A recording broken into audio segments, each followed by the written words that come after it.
¿Qué tal, César? Este va a ser mi primer video y vamos a hablar de lo que es ética. Vamos a tocar primero la parte de la historia. Desde los comienzos de la humanidad, refiriéndonos a partir del Homo sapiens, el hombre casi siempre supo lo que estaba bien y lo que está mal. Entonces, tenía una cierta idea de lo que era la ética y lo que era la moral. Después eso fue transcurriendo a través del tiempo y otra de los grandes pensadores en Egipto fue Amenhotep, que escribió un libro que eran las normas morales, que fue en el año 4000 a.C. ¿A qué nos lleva todo esto? Que desde el comienzo de la humanidad siempre la ética estuvo relacionada con la convivencia de los seres humanos. ¿Por qué?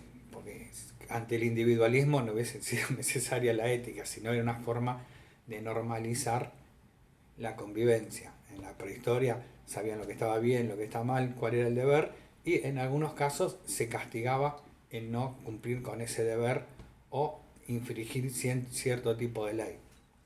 Después tenemos en la Mesopotamia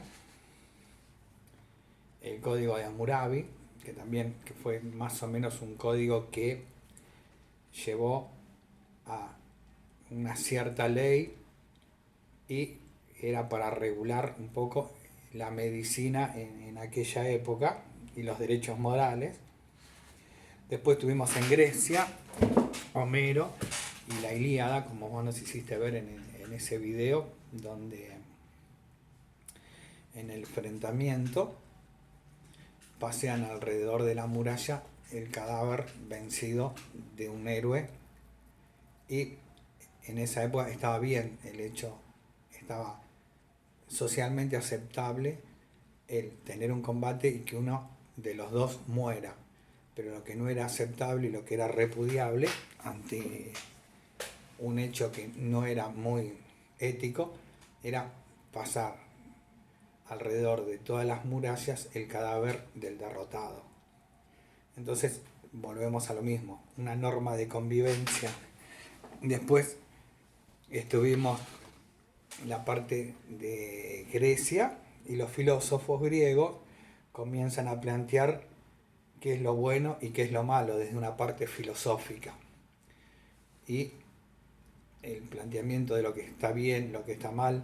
Después tenemos los sofistas, que ellos no eran muy éticos porque no les importaba si estuviese lo que ellos enseñaban a los griegos, la parte de oratoria para poder convencer a los demás de ciertas cosas, los cuales no importaban si estaban bien o si estaban mal. Que era lo que decía, lo importante era convencer a los demás y salirse con el objetivo. Después tenemos los escoliásticos,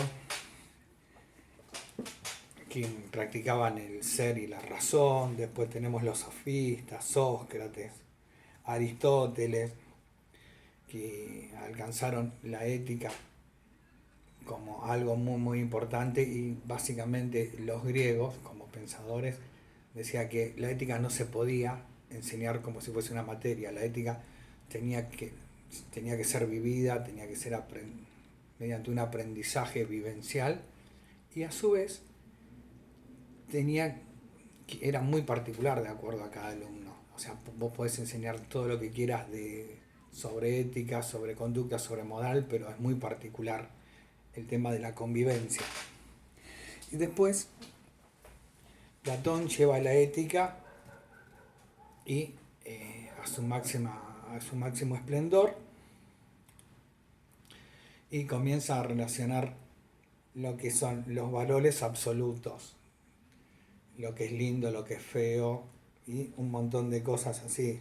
La verdad lo define, la mentira, y esos serían valores éticos. Y ahí después tenemos en la Edad Media, en el siglo XV, Descartes separa lo que es la razón de la religión. O sea, lo que separa lo que es la razón de la fe. ¿Qué es lo que da esto? Esto da un salto que ya no se podían justificar un montón de cosas. Por ejemplo, la raza inferior, Dios lo dijo, Dios todopoderoso, no. Cuando comenzó a tener razón es cuando comienza para mí, verdaderamente lo que sería ética como ciencia, ¿no? Porque la ética, como hemos visto, ¿qué es lo que hace? Es, a mí entender, lo que comienza a legislar por primera vez y es la creadora de la ley, que después se va a transformar en un código civil, en un código penal, en un montón de cosas, pero básicamente la ética es lo que fundamenta lo que sería la legislación. Y después tenemos, y deja de estar influida por la religión. Supongamos, si tomamos en la invasión, la colonización española, bueno, no era muy ético venir y matar a los indios o a los indígenas, a los habitantes de América para llevársele el oro. Lo justificaban a través de la religión, la esclavitud. Era un hecho, digamos, divino, o era una consecuencia, y a los esclavos, por el solo hecho de ser negros, ya era un ser inferior y por eso se podía esclavizar. Me acuerdo una vez que había escuchado, no me acuerdo qué filósofo griego, que dijo que cómo se dividían, por qué existían los esclavos.